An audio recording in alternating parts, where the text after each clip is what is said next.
BNP মাঠে আছে তার প্রমাণ দিতে মাঝে মধ্যে গণমাধ্যমে ঝটিকা মিছিলের ছবি পাঠায় কর্মীরা।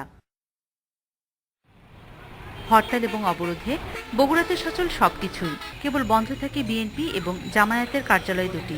খোলা খোদ বিএনপি নেতাদের ব্যবসা প্রতিষ্ঠানও। হরতাল অবরোধ মধ্যে চলতেছে। আর আমরা দোকানপাট আমরা যেভাবে খোলার তারপরেও আমরা এভাবে খুলতে পারছি না।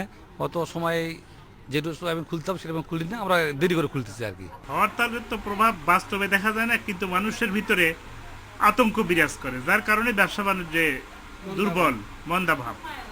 নেতাদের মধ্যে মতপার্থক্যের কোন্দলে এমনিতেই বিপর্যস্ত বগুড়া বিএনপি। তার উপর জামায়াত শিবিরের উপর নির্ভরশীলতা বিরাগভাজন করেছে দলের একাংশকে। আর সহিংসতার মামলায় জামায়াতের কর্মীদের একটি বড় অংশই হয় কারাগারে নয় আত্মগোপনে।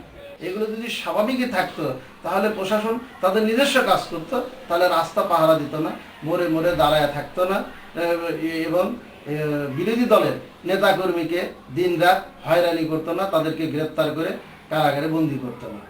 হরতাল অবরোধের শুরুতে কৃষিপণ্য বিক্রি করতে না পেরে বিপাকে পড়া চাষিদের বিপদ কেটেছে।